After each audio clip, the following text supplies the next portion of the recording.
Arsenal drop points yet again in the title race. Is this the most exciting title race in Premier League history? We are going to be looking at all the matches from this week's Premier League fixtures and also answering that important question: where does this title race rank in respect of all-time Premier League title races? And what is the best and most exciting one in humanity and history? United also breezed past Nottingham Forest with ease. Aston Villa going incredibly under the radar. Are they overperforming, underperforming, and is it sustainable either way? Spurs bottling it in the 95th minute against Bournemouth. Could Brighton catch up to them and potentially compete for the top four, especially with Newcastle? Are they going to be a top four contender? Who knows? We will be talking about that and more, and also answering your guys' questions in NobGas and previewing the FA Cup semi-finals. It's all here and it's all football, all the time. And of course, I'm joined by my co-host, Gaskey. Hello, Gaskey, matey. Hello. How are we? I'm doing great because Arsenal dropped points, City didn't, and you must be quite happy because again, United won. With the list of injuries growing and growing and growing, yes, I'm very happy that they've won a game. Indeed, very happy. A big game as well in the FA Cup coming up against the mighty Brighton. Will those injuries be a huge one available centre back? Yes, exactly. We'll be talking about that and more when we get to the Man United section, especially. Is this injury crisis caused by lack of management by Ten Hag, or is it an unavoidable thing caused by fixture congestion?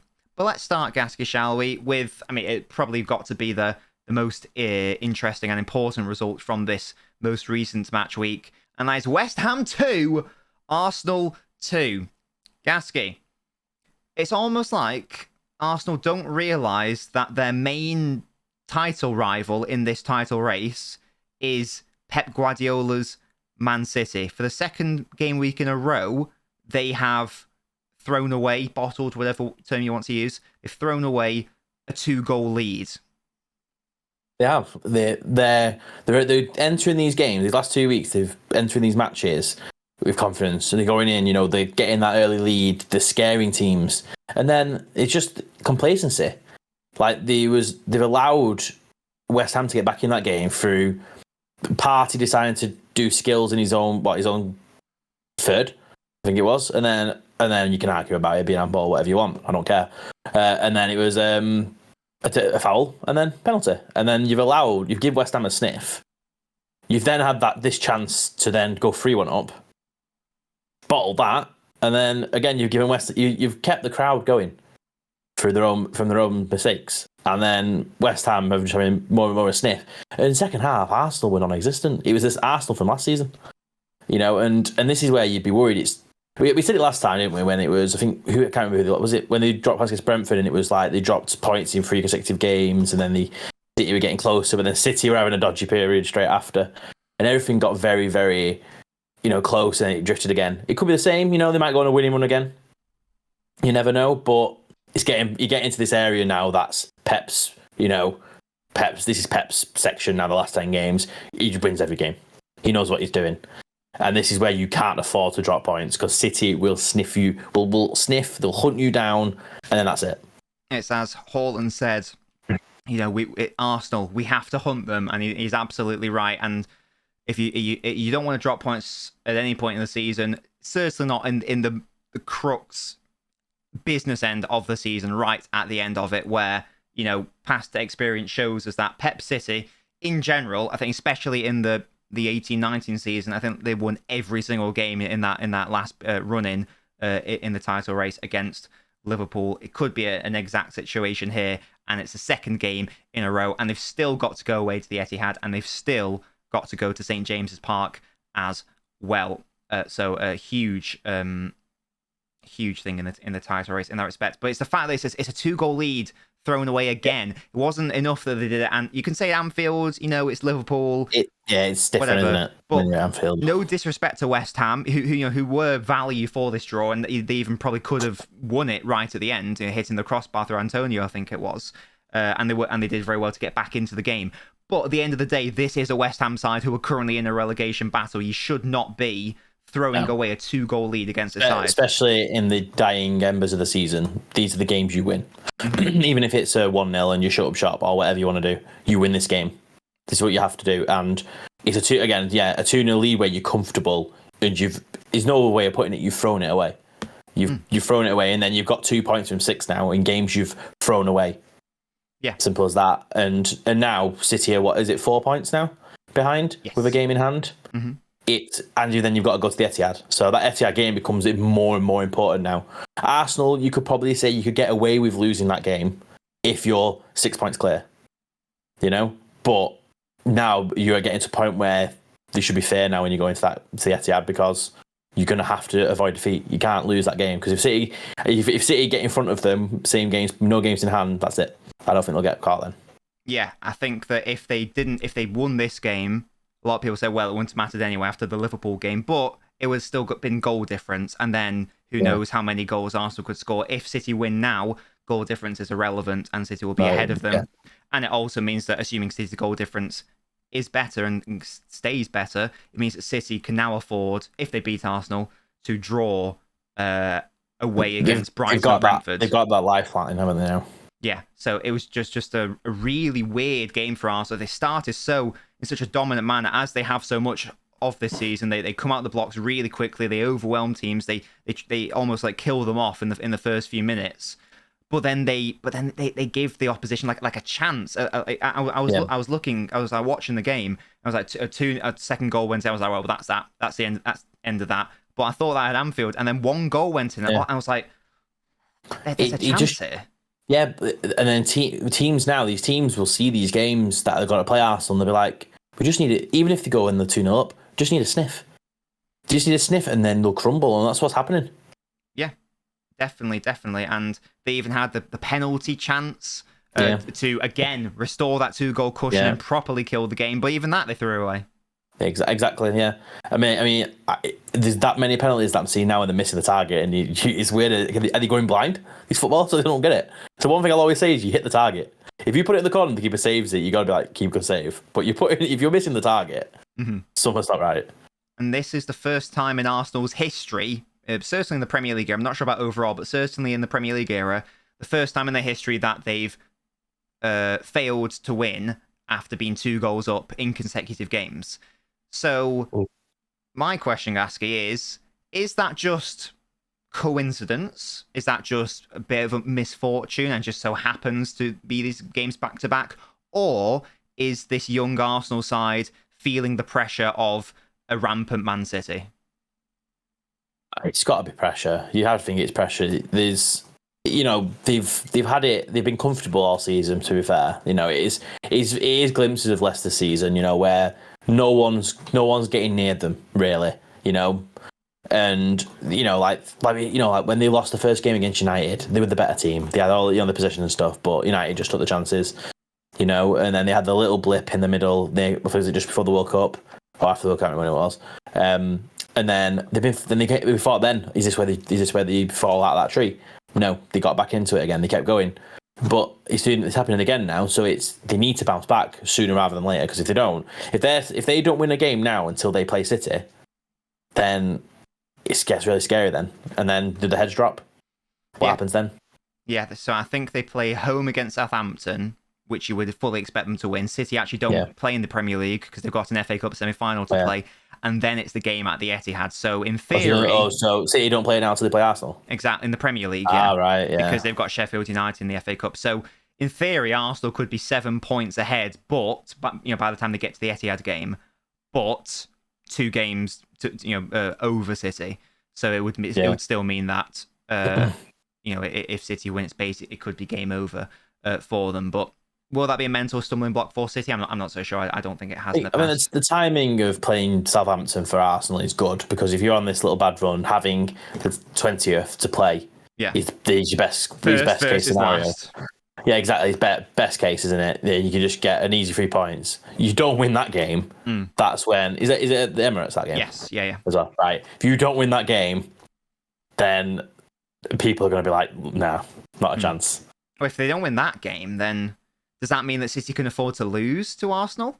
maybe. Theoretically, I don't know how it works out. That'll put them 5 ahead. Play 2 games more, isn't it? But then they play each other. Yeah, it probably means that City could afford to draw. Probably. Yeah, so they'll be 5 points ahead, 2 games more. But then if City do beat them, they'll be 2 points behind with 2 games in hand. Yeah, and that would be like game over, surely. Yeah, because City are not going to lose both. Yeah, games in hand. So it now means Arsenal have got to win and draw against Newcastle and Man City to have a chance realistically, and those are 2 tricky games. Obviously, and as I say, West Ham were good value for it. It's a point I didn't think they were going to get. They got 3 points last week. I didn't think they were going to get, so they're probably going to be safe. Do you interesting down there now? Yeah.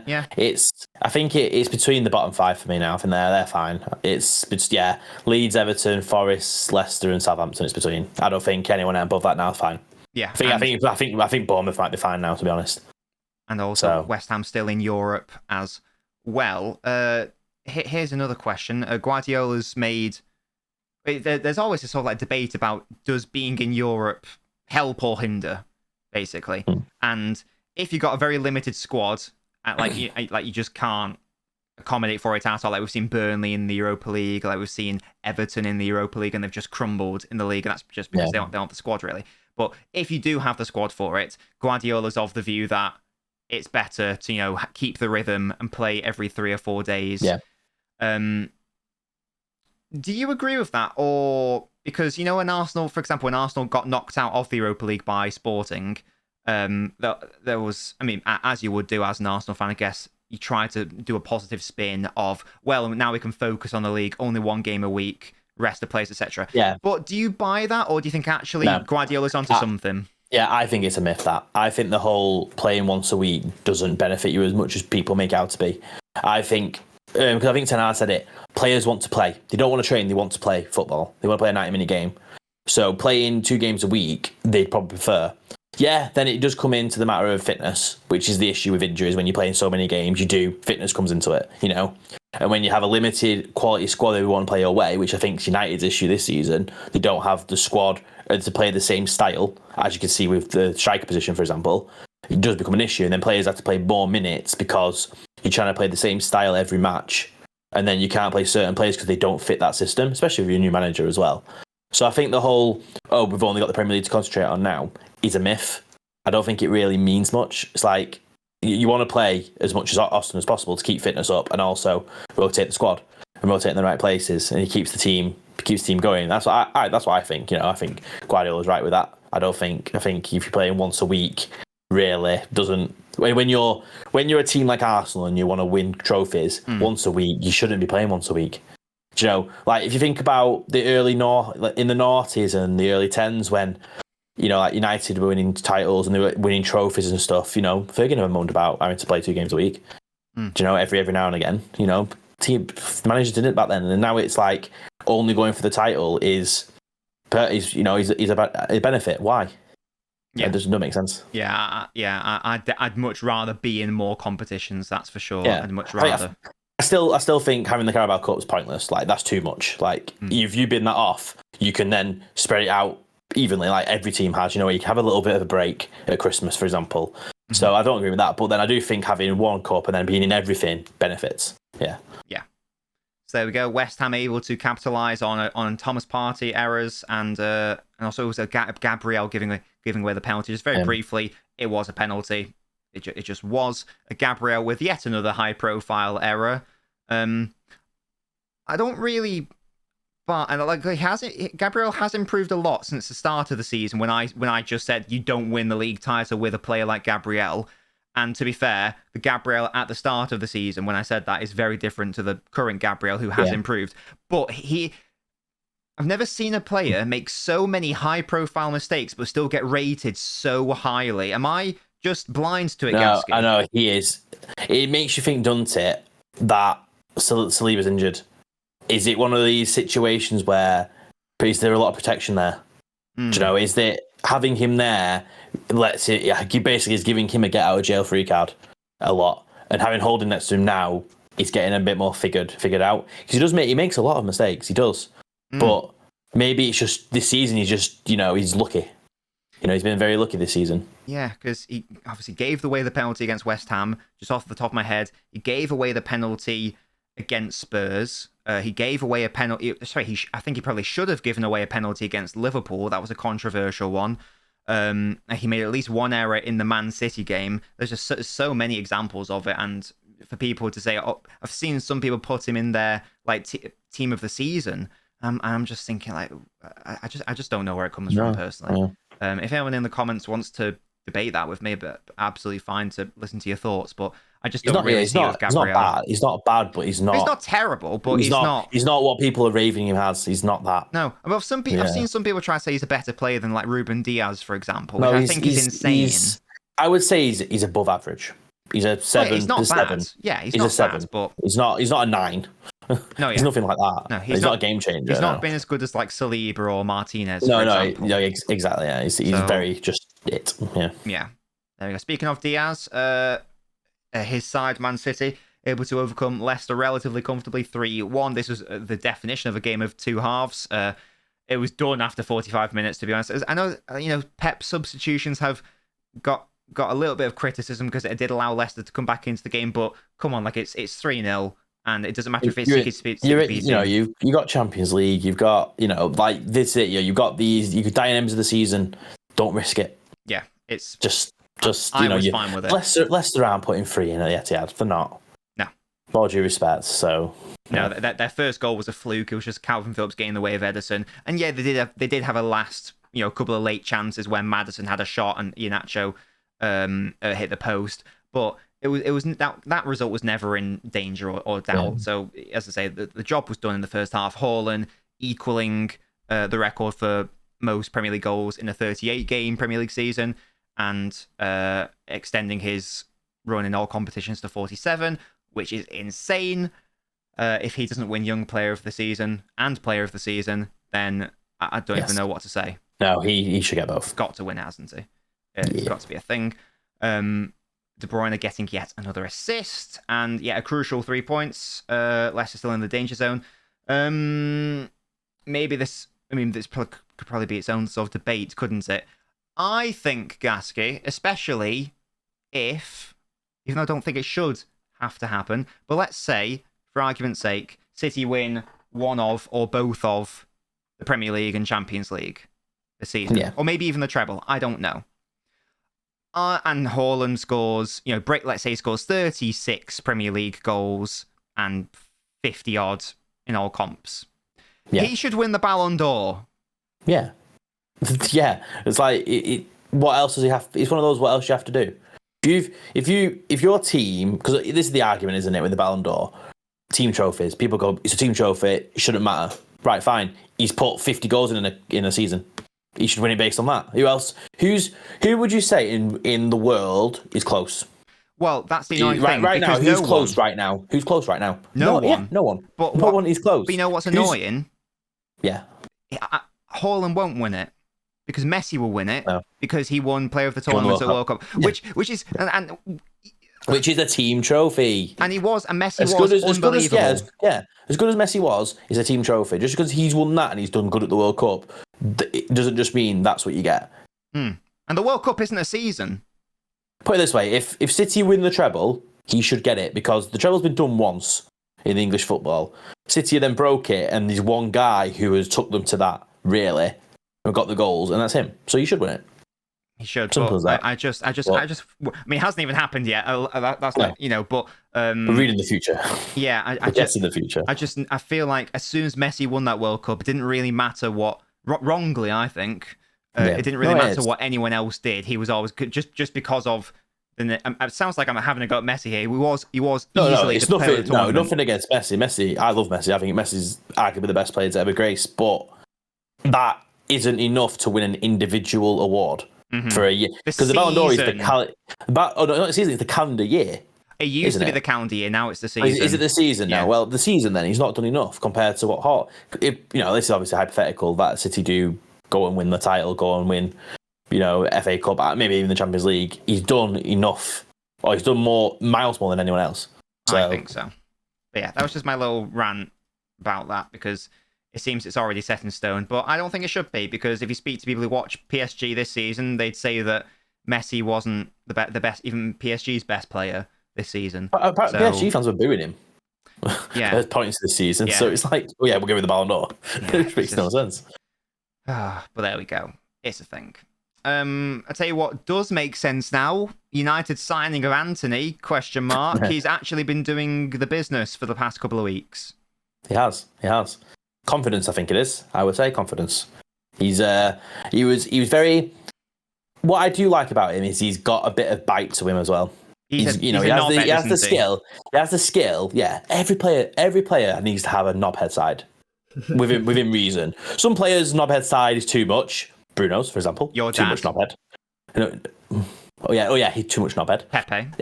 Yeah, too much knobhead. And then, but he's got that nice amount where he'll run for 90 minutes. He wants to take on players. He's got the confidence now to do that more. He just needs what Mahrez has at City, where he will. He's going his left foot. Everyone knows that, right? You could read that. Mahrez, because he can use. He's not as good with his right, but because he can use it, you're second guessing what he's going to do. That's what Antony needs to add to his game now. He's that second guess. But the way he'll track back and he'll slide in and he'll rough up the fullbacks, and he's getting that into him now. Like the second goal against Forest was beautiful. He's just like, I'm running at you now, and he ran for 5 of them and played it through. So a fullback, brilliant. Went according to plan, and he's getting there. And this is where we always say, don't we, for signings for any team, give them time. Just let them settle in. At least a season. And get their goal. Yeah, it takes a season, and yeah, he's still not been good enough for the price tag. I don't care. I don't like talking about price tags because that's just the world we live in now. But just give him time. Give him time and he'll be good. And so it's all going well on the right, and it needs to with the piling injuries, which we'll get into shortly. On the left. Yeah, well, I was going to say on the left, obviously Rashford is an absentee, and Sancho has come in to fill that void. He did struggle last season, but you just say, well, coming to a new league, different club, adapting. Yeah. But it's confidence. Sancho is definitely confidence. Like you watch both of them. Like the Forest game is prime example. Antony's like, I'm having you, and Sancho's like, I'll stop and play it somewhere else. Just someone else do something. And it just, I think it's just confidence. Like, so I think a lot more's gone on within this season than just football related. It has to have for him to just disappear for a few months. So I don't want to make excuses. We talk about it's about football, but we don't know, do we? So I hope. It's more hope now. That I hope that he does, because he's a fantastic player. I just hope he finds that form, and then because he's a great player and he's very, very clever, and and he reads the game better than others. So I can just hope, really. Do you see him being like a consistent starter under Ten Hag, or do you think that let's assume Antony continues playing really well down that right? Rashford seems to have the left locked down. Yeah, has a lot of work to do if he wants to be a consistent starter. A lot of work, because if Antony's getting better and better and better, Rashford I don't think he'll be as good next season as he's been this season, Rashford. But I think there's competition for that right hand side. Yeah, very good. Really good competition for that side. So on the right side, left side. But yeah. I know what you mean. And but there have been lots of injuries at United. Yes. I'm in a hospital at the moment. Yeah, so I mean, it's been a bit mad, hasn't it? Martinez is confirmed. Well, that Sevilla game was just mental. Yeah, so he's now out for the season, isn't he? Martinez is out for the season, broken metatarsal in his foot. Yeah. Varane, they reckon a couple of weeks, but then the season's got a couple of weeks left or whatever it is. So it's like, well, he might get back for a couple of games, which would be good. And yeah, it's just Sabitzer got injured in the warm up yesterday. So, did he? Yeah. So it'd be a groin injury. He might be okay though. You don't know. So, it's an iffy one. So they're going to have one available centre back for the FA Cup. Yeah. And it's this is where I think you got a new manager who's brought in a new style of football, and this is what he wants to play. You've got a squad that you haven't got the depth to play this style. Mm-hmm. When Martial is 10 times better than Weghorst. We know this. He knows he's miles better at football, and the way he, surprisingly, he pressed for that first goal. And I think he shot everyone he was pressing. And he's miles better. When he's been in the team, they've been playing so much better. They play so much better. Even Ten Hag says that. But then Weghorst comes on, he can't play the same way because he just stands up top like a tree. So it's like, you haven't got that player coming short to collect and take players out of the game. And that's why players play so many minutes. You know, and then if he's allowed to get a squad rather than to have this 11, then these injuries won't happen because then players can rest. Unfortunately, it was both centre backs. Yeah. Because if it was a different position, you'd be like, okay. But when both centre backs go, then you're like, oh. And it means Maguire has to play, and he is dross.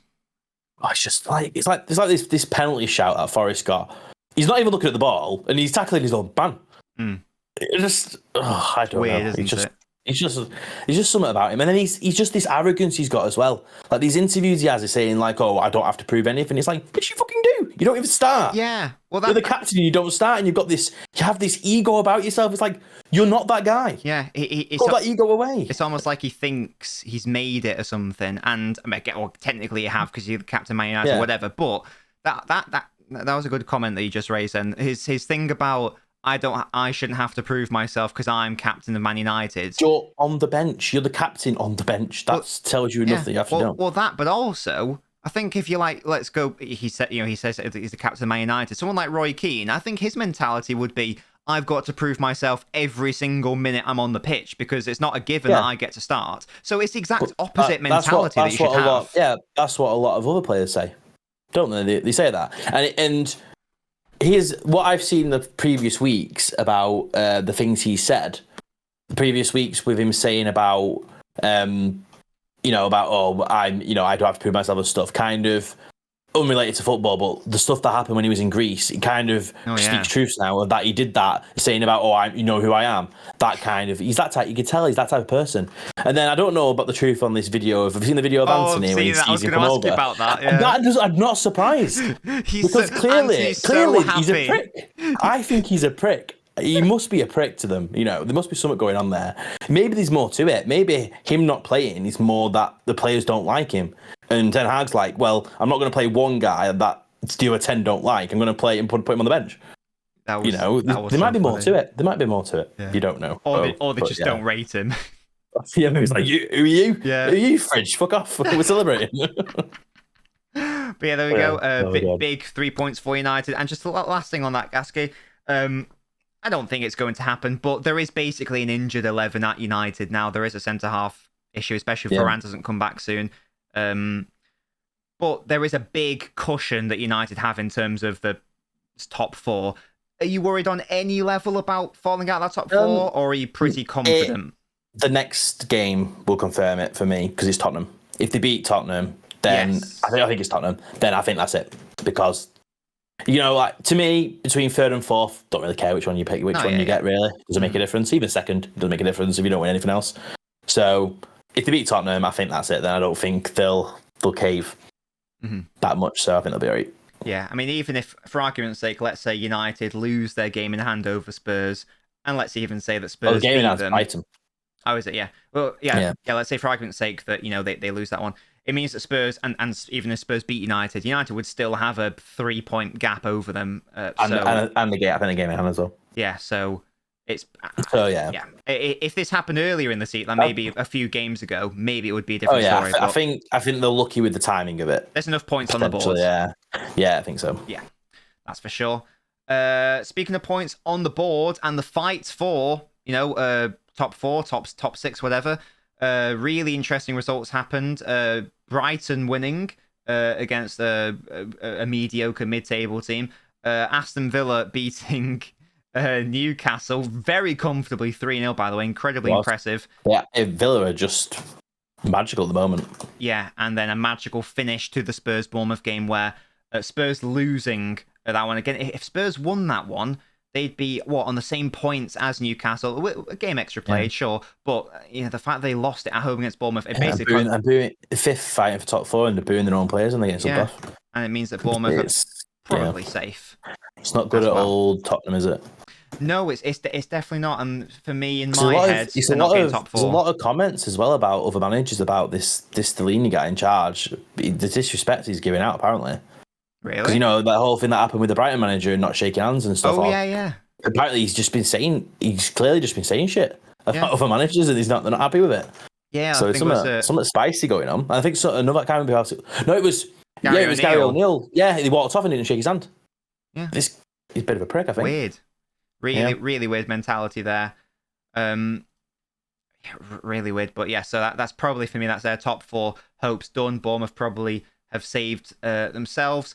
Brighton, we've talked at length at Brighton a lot on these podcasts. The Zerb is doing a fantastic job. The foundations laid by Graham Potter. I'm just going to say it again. Just going to say that again. Right, we'll get there. We'll get there every week, guys. Don't worry.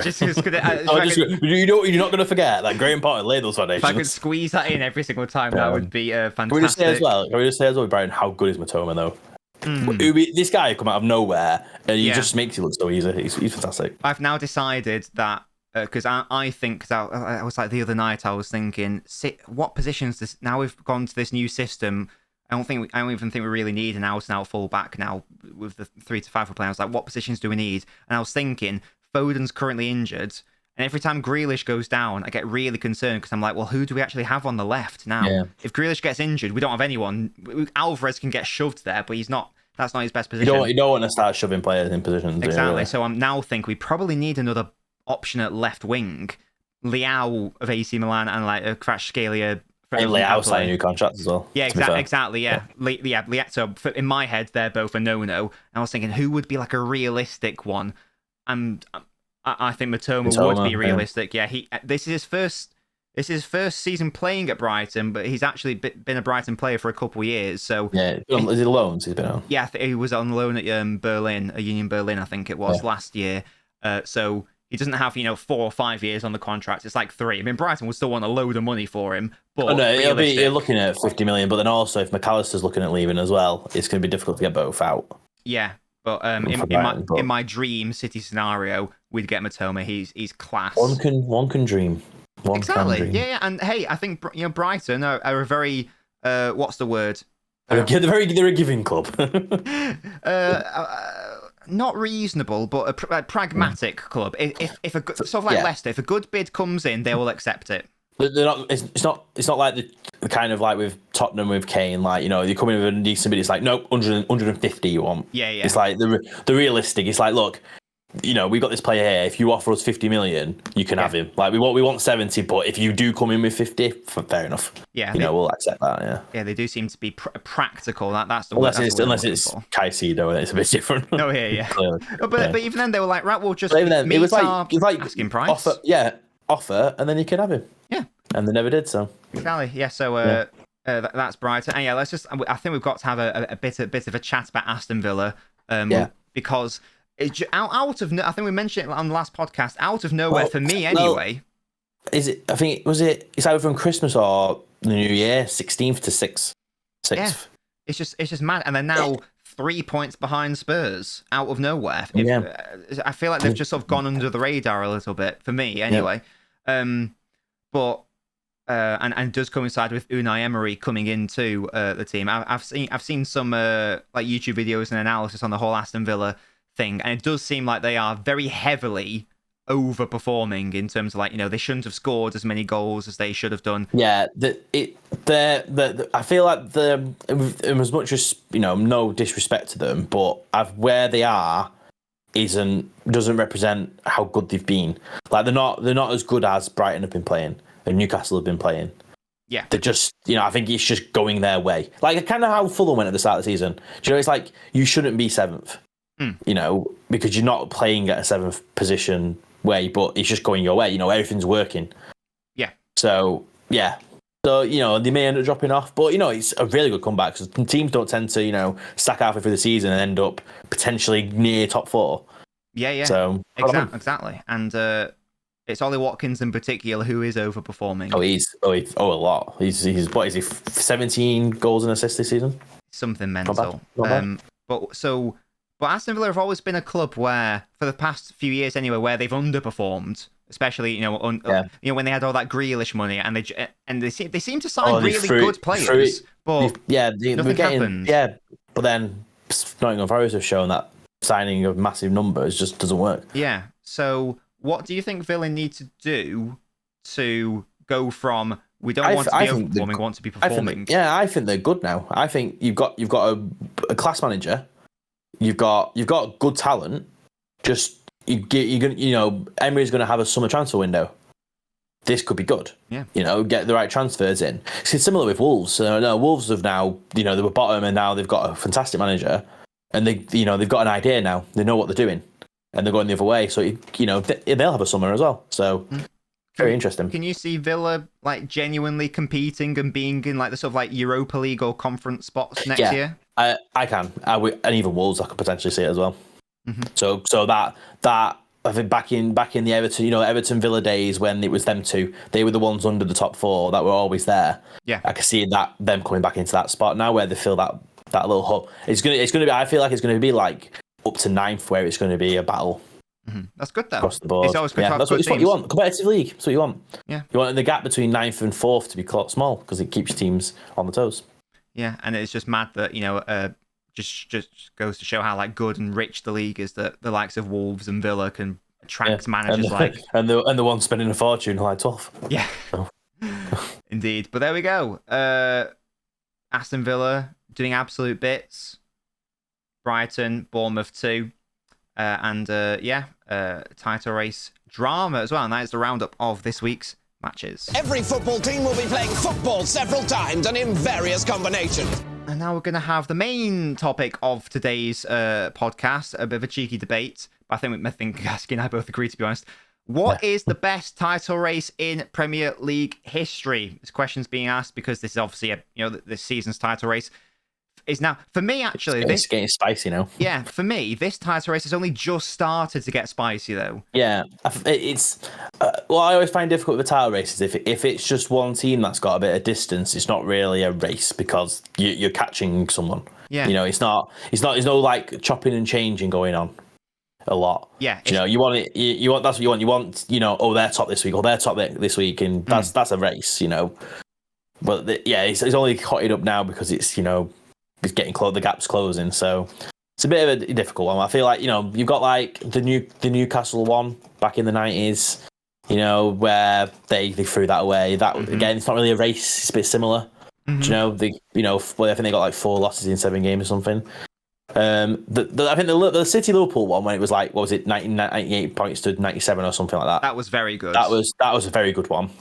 That was I would put that second. I think the Aguero moment, as much as it hurts, that has to be the top one. It has to be. Yeah, I definitely agree. There was another good Liverpool one just before we get to the Aguero one. There was another good Liverpool one, the 13-14. Was that the 3-3 Palace game with Suarez? And Tears, and even before then, the Gerrard slip with Demba Ba. That was and that was where. Again, that was City atop, then Liverpool, then City, then Liverpool, and then Liverpool won at Anfield, and it was like, right, that's title over. And then Chelsea out of nowhere beat Liverpool. Yeah, it was the slip, and then they dropped the points against Palace, and which went tits up. Yeah, and even that was good. Even last season as well. That went down to the last game of the season as well, and that was exactly 2-0 down as well. Mm-hmm. And then again.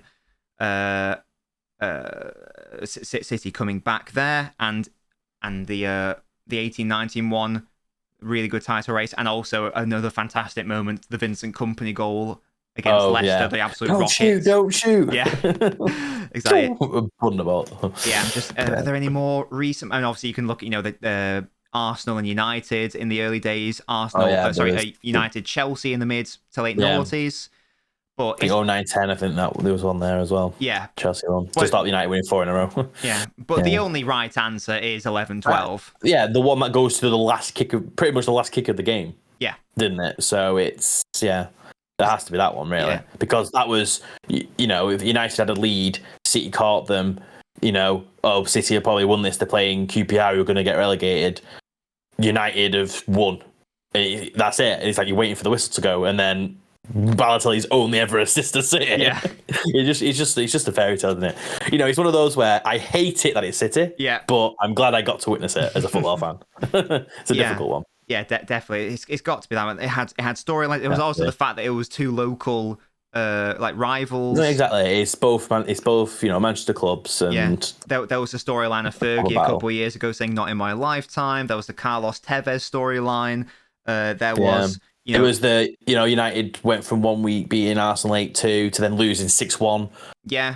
And it was just drama across the board. Yeah, and then there with was it with 8 or 6 games left, there was an 8-point lead where City lost at the Emirates, and it was like, oh no, yeah, like it was a good trial, but it was also a United bottle job. Oh yeah, as well. It was everything you want in the title race happened in that season. Yeah, because United then what did they do? They drew at home against Everton. Was it 3-3 or 4-4? Oh, something I was insane. That game was when I actually thought that this is not good because this is just gonna crumble them now, and it did. And then they lost against They Wigan. lost the stupid. Yeah, they lost. Ever since I had a season ticket at United, because that was the last year I had a season ticket. Surprisingly, it was always be like 5-0, 4-0. That was always when they played Wigan. You knew you had an easy 3 points, and they lost. Yeah, they lost it, and then you thought that's when I knew. Here we go. Was that at Old Trafford as well, or was it away? I can't remember. I think it might have been away, but yeah, it was. That was when I thought this is it. And luckily enough, I wasn't watching them games because of Blackpool. So the last game of the season, I remember I was in Blackpool Pleasure Beach, and I remember I came off a ride. It was like QPR are winning. I think it was what was his name now? What was the guy's name? Who scored? What's his name? He scored the second one. Gabriel Cisse. No, then there was the other guy. The other Mackie. Jamie Mackie, wasn't it? And he scored, and it was like oh my god. And then as soon as that equalised, when it went, just wait, and then Aguero, 94th minute or whatever it was. Yeah. And after that last game is the most dramatic. It's it is. They think it's all over and all that stuff, and then obviously the most infamous commentary and the most iconic, greatest moment in Premier League history easily. Yeah, definitely. And it's. I'm not going to accept an argument for anything else, to be honest. No, it's the definition of a race that it was so topsy turvy. Okay, yeah, a gap appeared at one point, but then it added the bottle into it as well. So it was a lot of drama. Yeah, huge. And just one thing I want to know, people. I always talk about this. People say, "Oh, Man City are making the league boring," and they say it like that as well. It's very upsetting. No, they're not though, because a lot of these drama moments they're involved. Even in Champions League, since they've been in the Champions League, they're creating all these drama moments. And that, if you had to make like a top 5 Premier League title races, I guarantee you, City are in 3, or in at least 3, and easily the best one. Well, you can say the Aguero moment. Yeah. You've got the City Liverpool, where 2 appointing it 98, 97 points. I'd say the Gerrard slip as well is probably top Gerrard 5. Slip, they're involved in that one. Yeah. So there's 3 already. Yeah, we'll be having less of that because if it is so easy, then why the title race is so exciting and bloody interesting? We'll be having less of that. But yeah, guys, let us know your favourite Premier League title. What do you think is the best title race? But I think it's a no-brainer. And why are you wrong? Yeah, if you don't think it's that, you're wrong. So I don't want to hear it. Delete your comment. No, we need comments. But there we go. We're now going to move on to NobGas. It is impossible to keep track of all the football, but your best chance is here. This is viewer questions time. Miz, we were talking about this earlier. Miz, who is a West Ham fan, obviously buzzing about the results, asks whether Arsenal have bottled the title. Gaskey, were they in a position to bottle it, first of all? Not this week, no. I don't think they haven't bottled it until City are in the lead and they play the same amount of games. So then that suggests that you do think they were in a position whereby if they lose ground to that position, that counts as a bottle. Of course it is. If you're top of the league in April and you do not win the league, you've bottled it. What more is there to it? Like, Christmas is different, I think, because there's a lot of football left. There's a month left. There's 10 games left, and you've been top all season, and you've got a gap, and you don't win it. You've bottled it. And that's the definition. They were 8 points clear. Was it in March? But they've been top all season, haven't they? Pretty much. Yes. They had an 8 point. Didn't they have an 8 point gap before the World Cup as well? Or even bigger than that, maybe. I'm sure they had a big gap. I know they had one in February or March. They had a big gap in March, and if they don't win it, then no matter what people say, they still had a good season, finishing second. They've won nothing, and bottled the league. Yeah, it's a good season relative Obviously, it's not happened yet, but performances, But if you ask most fans, would you rather finish third with a trophy or second and bottle the title? Well, yeah, exactly. It's, But they haven't thrown us away yet. Oh, they haven't done it yet. This is all hypothetically speaking. Been a lot of that this podcast. But, but yeah, it's all hypothetical. But we'll come back in a month's time and then we'll see. Yeah, I think if City beat them at the Etihad, I'm 80% sure City win the title from that point. I mean, I think a lot of outlets are over-exaggerating because I'm seeing 86% chance of City winning the league, which I think is miles too high. Yeah, in this current situation. But yeah, I agree. Village asks, what are your playoff championship predictions? So let's have a look at the championship table. Oh yeah, I can't remember. I think not Millwall. I'll tell you that for free. I'm not watching a bloodbath of West Ham versus Millwall. So thank you. In terms of the current teams, 3rd to 6th. Well, I think it's going to be. I think Luton and Middlesbrough definitely. Yeah, I didn't realise Luton were that high. I don't watch the championship. They will need to do some revamp of their stadium if they want to go in the Prem because it doesn't meet regulations. That's quite funny. Hopefully they do then. That'd be interesting. I think Bournemouth wasn't, but they already had the plans to do something like that. And then we got Millwall, Blackburn. No, thank you. There's a lot of teams there though that are quite close. It is very. I mean, if you think you're Even looking West at Brom. 11th, you're looking at 11th, I would say. Yeah. Down to there, but it depends who plays who, I guess. Yeah, so that's what. God knows, but there's 46 games to play. I'm going to say Luton, Middlesbrough. Yeah. Blackburn. Yeah. And I'm going to say it's the current 4 that are there. And I think it'll be the current positions. And then I think Middlesbrough will play Luton in the final and Middlesbrough will win. I'm going to say that it will be Luton, Middlesbrough, Blackburn, Sunderland in the playoff spaces. I'm carrying the team. Now I don't know how the playoff system works in terms of like third place 6th, 12th play 5th. Right. Okay. So Sunderland are going to finish 6th, and Luton are going to finish 3rd. So Sunderland will beat Luton, Middlesbrough will beat Blackburn, whoever's in 5th. And then the final is going to be a big derby, Sunderland versus Middlesbrough. The Tyne Tees derby or whatever they call it. And Middlesbrough are going to win. That's what I'm going to say. Ooh, so we both think Middlesbrough are going to win the playoffs? Yeah. Carrick's Barmy Army. A Carrick master. Is this because you're your football manager? Maybe. A Carrick masterclass. Because I'm sorry, but if he managed to get them from 21st to the Premier League, that's got to be some kind of championship fairy tale. Well, and I guess the question therein is, how long until he gets poached? Well, yeah. How long until he pulls a Lampard? Yeah. And then Chelsea take him and he's shit. Yeah. Or a project like Spurs or someone like that. They might want him. You never know. Or Leicester or Wolves. Does he keep Middlesbrough and they invest and then Middlesbrough start pushing on like a Brentford? Who knows? But there we go. Those are our there you go. Middlesbrough will join Sheffield United and Burnley in the Premier League. Yeah, big up Burnley, by the way. Big up Burnley with their manager's big head. We'll have to see that. They're already promoted, I believe. Pim asks, will Jude Bellingham leave Dortmund this summer? It's obviously been a lot of developments. First of all, he definitely was going to Liverpool, and then he may be going to Liverpool. And now they've, quote, cooled their interest, and now Klopp is coming out in interviews basically. I love that word. Cool their interest. I know, yeah. It's like, we don't want you. Yeah.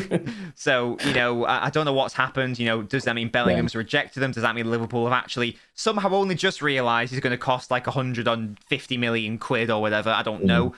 But I'm actually leaning more. I didn't think I was going to say this. I am leaning more towards he will stay at Dortmund this summer now. I am as well. Because who's going to invest that much on him? Because exactly. It's the English player tax all over again. You're paying 50 for his ability. You're looking at paying 50 million more because he's English.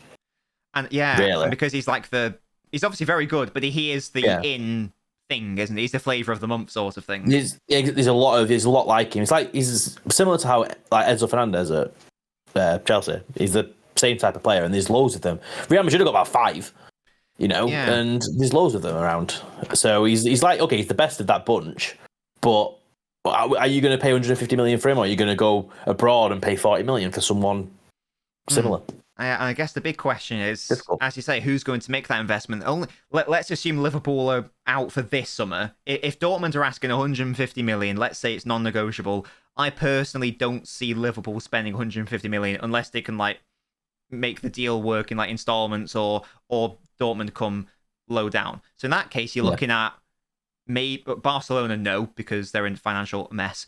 Real Madrid probably could pay that much on one player. But why? But with what they've got, but why would they? They I mean, Camavinga's playing bloody left back now, so you never know. But there's talk of Kroos and Modric extending, and they've also got They'll still be running the place with bloody walking sticks.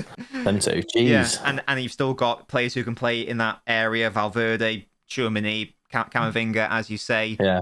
They need to invest that money on a striker. Ceballos, don't forget Ceballos. Yeah, not a midfielder. PSG could buy him. I don't think Bellingham's the sort of person who wants to go to PSG. I don't think you're that type of player. No. Yeah, and so it's very. I can't see United throwing that money either at him. So no, yeah, exactly. And so really, that probably only. I mean, Bayern maybe, I don't know. Really, City really. Exactly, and I don't know if City will do that. I don't think City will launch 150 million at him. No, I think if Pep thought that he was, I'm not saying he wouldn't work at City. I think if Pep thought he is the perfect player to complete the team, then I think he probably would. But I don't think he is. It doesn't cry out at City. That's what they need. Yeah. So like when they signed Grealish, even though there's a lot of debate about how much he's gone for, that side was always a bit iffy compared to the other. So you could tell it was something over there that was needed. Yeah. So I think what's probably going to happen is I think he will go to Liverpool eventually, but I think that next season, 24-25. Exactly, when his values come down because there's obviously a year left. A year's expired on his deal because it's obviously spent another year. Well, apparently, is it that Gravenberch that they're probably going to get now from Bayern, who's just completely binned off a year of his career going there? Oh yeah, that was foolish. But yeah, it's an interesting one. I mean, the summer will be really interesting. I'm sure that Bellingham will want to move, but if Dortmund are asking too much, then they're asking too much. Well, they're in a title fight now, so if they win the league, you never know. You never know. Narmbread asks, who's got the biggest schlong in Manchester? Me. Who's next? That's the next one. There we go. Well answered by Gaskey. And DR asks, the World Cup and Champions League systems of qualification, etc., are both changing, I think, for the worse. So DR asks, would you rather keep the current World Cup system or the current Champions League system? So the Champions League one is going to change to that league table. The World Cup one's not changing heavily. It's just adding more teams in. So the Champions League one I'd rather keep because the Champions League's a fucking joke. It is you're trying to make it look more interesting than it is, and it's like no. It actually is going to make it less interesting. You're giving see what is it? You're getting playing one extra match. I think it might be and then two. you're having it's like I can't remember how many more it is, and then it's a seeding system, isn't it? Like you play.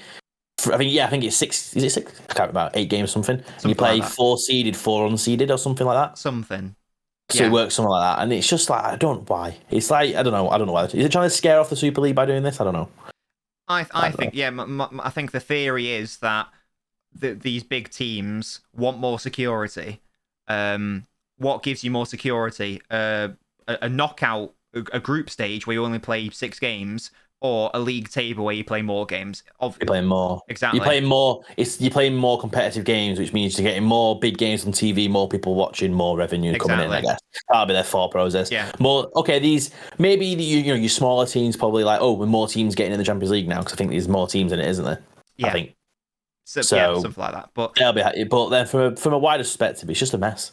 No, yeah, it's all to appease the bigger clubs because if they play more games, it means they're probably more likely to stay in the competition. It probably means that Barcelona wouldn't get knocked out of the Champions League. They got knocked out last 2 years in a row. Well, ending up in the playoff. Ending up, for example, this is where it makes you think like this is not conspiracy theorist or anything, but when United play Barcelona in a playoff match in the Champions League, in the Europa League, how can we get people watching the Europa League that match? And it's just. I'm just being, I don't believe it's that stuff, but it wouldn't shock me. It makes you think. It makes you, exactly. It shouldn't make you think. It should just be like, oh, look, what a game. But yeah, so I agree with you. I mean, I don't like the World Cup change either, which is adding more groups. But I think it's literally adding one extra group in or something, or 2 extra groups of that. It's just more games. Yeah, but the lesser of 2 evils. I think you keep the Champions League system.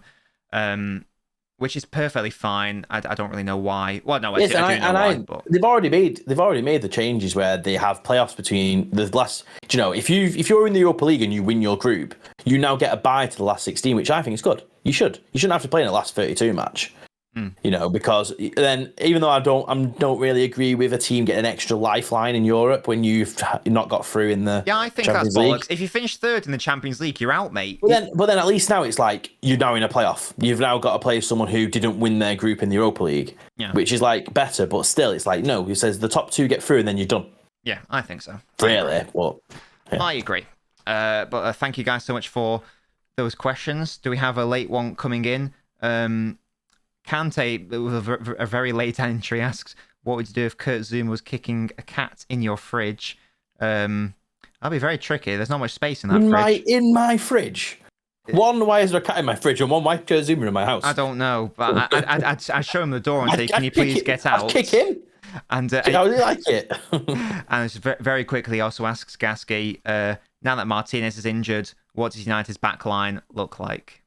What do I want, or what will What do you want? happen? What do you want? What do I want? I would want Wan-Bissaka, Lindelof, Shaw, and Dolo or Malacia at left back. But it will be Wan-Bissaka, Maguire, Lindelof, and Shaw probably. Aids either way, to be fair. It's just if it's just that the Maguire's just. Give me shivers. He just gives me shivers. Just it's since these interviews he's had. It's just no. I know, and I can't wait to see him start every single game for England. Hey, did you notice? Just to add to that as well from the Sevilla game, have you noticed how when he's heading the ball in the opposition net, he misses every time, but as soon as it just comes off his head in his own goal, top corner, fantastic. Yeah, he just needs to have a mentality Genius. change. If he just thinks, swap the goals in his head. Do you know what? Put the other team's shirt underneath yours, then you might think you're on the other team. Good point. It's a good point. And we're going to round off this podcast, Gaskey, just by very quickly touching on the FA Cup semi-finals. I'm very confident City will beat Sheffield United. Tommy Doyle and McAtee, who are 2 of Sheffield United's best players this season, are both City loanees, so neither of them will be able to play. So it's not even a full-strength Sheffield United side. If City don't win that game comfortably, it's going to be embarrassing. But let's focus more on the United. I wish I was confident. Well, exactly. United played Brighton, who were good. Yeah, exactly. Hospital. It's becoming a hospital. I think I'm going to be confident. 2-1 United. I think they'll win. I think it'd be a good game. But yeah, I think they'll, as long as they're clinical. They just need to be clinical because they've conceded a lot this season anyway. Okay, they got a lot of clean sheets, but they've still conceded a lot. Mm-hmm. So, but midfield wise and attack wise, it's still very much the same. So as long as they keep doing their attacking part, then I think they'll be okay. Do we know if Evan Ferguson is, the Brighton striker? Do we know if he's fit or not? Because he picked up an injury recently. He played against Chelsea, so I think he picked up an injury in that game, though. I think. Oh, was it in the game? I don't know. I think so. I'm just wondering, Evan Ferguson up against Harry Maguire would be quite funny to watch. Or Maguire. Indeed. So I don't know if he's going to be injured or not. I guess that remains to be seen. But there we go. Guys, that was NobCast. That was podcast. Gaskey, have you enjoyed yourself? Had a good time? As always, every week, this is what I look forward to. I come running home like I'm Charlie Bucket with his golden ticket. Scampering like a little child. Podcast time. Podcast friends. But there we go. I've been Nobbins. Gaskey, who have you been? I have been Gaskey this week. Who were you last week then? I was Gaskey. Who are you going to be next week? Probably Gaskey. Oh, he switched up 1 week, please. Yeah, I won't tell you when I'll switch it up. Just say, I'll draw a moustache. I've been Horatio or something like that. Yeah, I wear like a bucket hat or something. Yeah, amazing stuff. And we'll see you guys next time. Thank you so much for watching. Goodbye, guys.